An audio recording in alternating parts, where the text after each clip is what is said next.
Unit 24 न्यूजच्या बातम्या आणि जाहिराती पाहण्यासाठी सबस्क्राइब करा, लाईक करा आणि बेल आयकॉनवरती क्लिक करा। युनिट 24 न्यूजच्या ब्रेक नंतर आपल्या सर्वांचं स्वागत आहे। चला तर मग पाहूयात पुढच्या बातम्या। आज दौंड शहरमध्ये पोलीस चौकीमध्ये आम्ही सर्व मुस्लिम बांधव आणि इतर आमचे भारत सरोदे असेल, पॉल असेल, इतर धर्मीय लोक आमच्या बरोबर जाहीर निषेध हे नोंदवायला आलोय।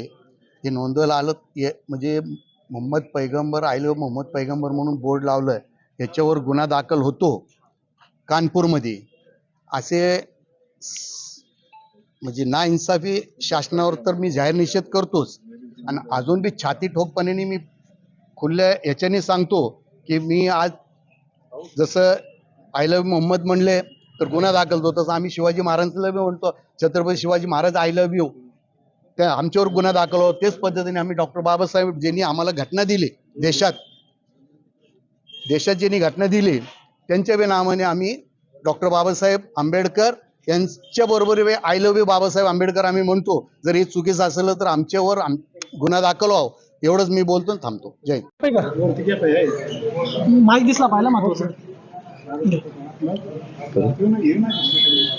सुरुवातीला मी उत्तर प्रदेशच्या सरकारचा आणि तिथल्या मुख्यमंत्र्याचा जाहीर निषेध करतो, कारण कानपूर या ठिकाणी ईद ए मिलाद या दिवशी मोहम्मद पैगंबर आय लव्ह यू अशा पद्धतीचा फलक ज्या आमच्या तिथल्या मुस्लिम समाजाच्या युवकांनी लावला होता, आणि हा फलक लावल्यामुळं तिथल्या पोलिसांनी त्या मुस्लिम समाजाच्या युवकांवर गुन्हे दाखल केलेले आहेत।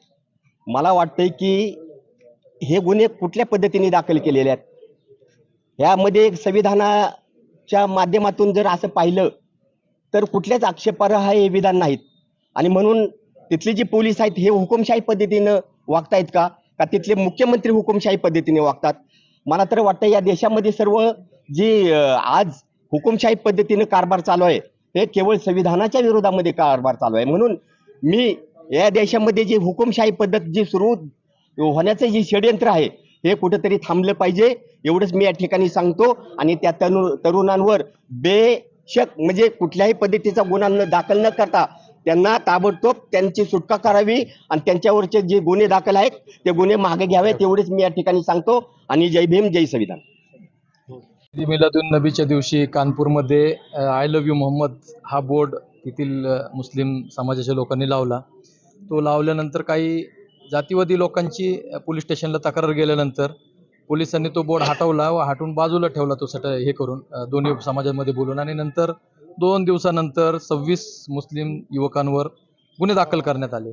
मला असं म्हणायचं आहे का कायद्याने धार्मिक स्वातंत्र्य सर्वांना दिलेलं आहे, आणि स्वतःच्या पैगंबराला आय लव्ह यू मोहम्मद म्हणणे किंवा एखादा म्हणत असेल I love you Babasaheb Ambedkar काही जे ते तो त्याचा वैयक्तिक प्रश्न आहे। आणि ज्यावेळी आम्ही आमच्या पैगंबराची जयंती साजरी करत असताना आय लव्ह यू मोहम्मद म्हणणं जर गुन्हा असेल तर हे गुन्हे आम्ही 1000 वेळा, लाख वेळा, करोड वेळा करायला तयार नाही। पोलिसांना जेवढे गुन्हे टाकायचे तेवढे टाका, आम्ही ते गुन्हे घेण्यासाठी।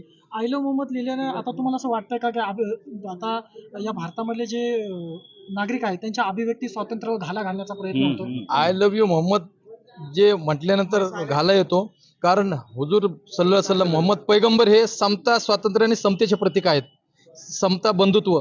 त्यांनी कुठलाही नीच उच भेदभाव हा ठेवलेला नाही। त्या ह्यांच्या ह्या चळवळीमुळे आणि मोहम्मद पैगंबरांच्या या संदेशामुळं लोकांना असं वाटतं, ज्या लोकांना धर्म, भेद, जात हे पाळायचे आहेत त्या लोकांना अशी भीती आहे का आय लव्ह यू मोहम्मद म्हणणारे, किंवा ज्यावेळी तुम्ही आय लव्ह यू मोहम्मद म्हणता त्याच वेळी तुम्ही समतेचा, समानतेचा आणि बंधुत्वाचा संदेश देता, आणि ह्या वर्णव्यवस्थेवाल्यांना याचे त्रास आहे। त्यामुळं या गव्हर्नमेंटचा, त्या गव्हर्नमेंटला देणाऱ्या आदेश देणारे SP, DYSP यांचा सर्वांचा आम्ही निषेध करतो, आणि त्या सर्व 26 तरुणांवरील गुन्हे त्वरित मागे घ्यावे। आणि यापुढे ही लढाई आम्ही संविधानाच्या मार्फत लढत राहू, आणि येणाऱ्या काळामध्ये पुन्हा आम्ही म्हणत राहू I love you Mohammed, I love you Mohammed, I love you Mohammed.